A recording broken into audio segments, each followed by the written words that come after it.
folks, welcome. This is Bob Tripathi, and today I'll talk about a topic which I think many of us forget in the day-to-day algorithm updates and the just a turf was within the digital industry. But I just wanted to talk about how before Google came along in 2000s, 98 when they launched. There used to be a search engine, or was it a directory? But it was a directory called goto.com, which is goto.com. Not many remember, but GoTo was the first ones to actually launch what we know as paid ads. And at that time, the biggest war was between goto.com and then Yahoo, yahoo.com, if many remember. Now, Yahoo was not a search engine, it was a directory. And what happened is GoTo launched the first ads. And then, of course, Yahoo took that concept and basically built it, scaled it up. Then there was a company called Overture.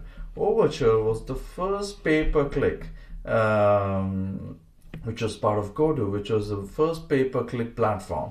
Yahoo bought that and became Yahoo Overture. And this is back in 99, 2000, and 2001. So, for example, if you wanted to advertise on Yahoo, your paid ads, you actually had to call someone at Yahoo Overture and they would guide you through the process, what is known as a hand-holding method. And not just that, but if you added if you added yourself as an advertiser, they would even send you a 30-page booklet on what is pay-per-click advertising and how to run those ads. And it was a classic concept selling if you think about it. So after Yahoo and GoTo fought, of course, Yahoo became the winner, clear winner. And then came along Google, and Google, I think, beta tested their Google Ads or Google AdWords as we knew it back in 2001, 2002 timeframe. And then the whole war was between Yahoo and Google, and of course we know who won that war.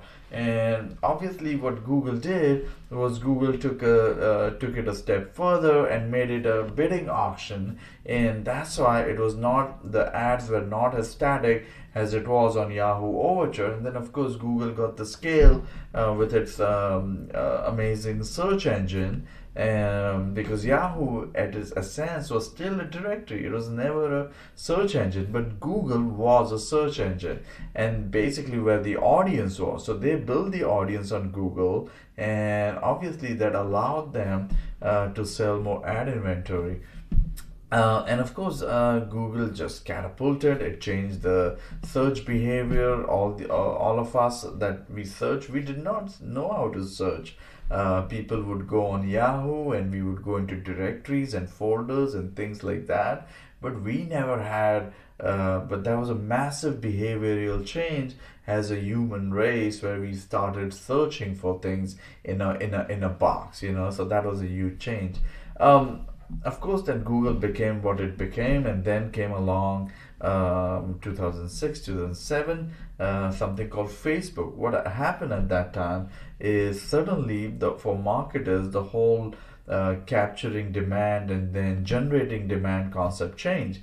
On Google, we were able to capture demand, we still are. But then when Facebook came about, what they did is all the best engineers from Google went over and started working for Facebook, and that's how the whole Facebook ad algorithm was created, because the same engineers who built the Google algorithm ended up working on Facebook, and basically the biggest audience personalization targeting in mankind was built over at Facebook.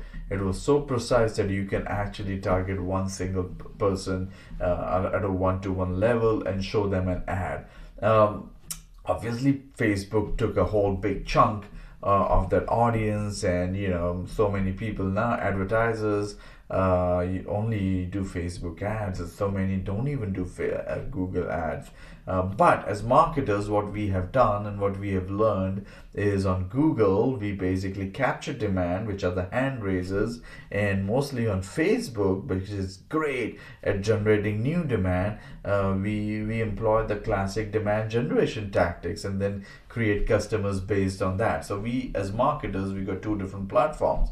Obviously, Facebook grew and became what it is right now, and now the current, and then of course there was Bing or MSN back in the day as we know it, or Microsoft, obviously, right? Same thing. And Bing never had more than 5 or 7 or 8% of the market share in the search world, but along the way, when they had a leadership change and the AI was moving over, of course, Satya Nadella, what he did is there was a renaissance of sorts at Microsoft, and with the whole cloud and all those things. And they invented in OpenAI, which is now known as ChatGPT. So the current war is not between Google and Facebook, but it's again back to Microsoft and Google, where it is ChatGPT versus Google Gemini. So we'll see who wins, but this is the current war, and the current turf war is essentially between Google and Microsoft. It's interesting to see how the two leaders, because the leadership has changed at Microsoft and at Google, so see how nice they play, if they do, and if they're looking at a more collaborative effort, basically when it comes to search engines and things like that. But interesting space. I just thought I just give you a little history, synopsis of where things were back in the day and where we are heading. But again, it's not a war between ChatGPT and Google, but again, we are back into the war. The war is between Microsoft and Google. So we'll see where it nets out. But as marketers, what we can do is essentially keep an eye on both of these things, and how can we use the sentiment at ChatGPT while we are working on our Google SEO stuff. But that's about it. Would love to hear just my thoughts on this video, and talk to you soon. Thank you.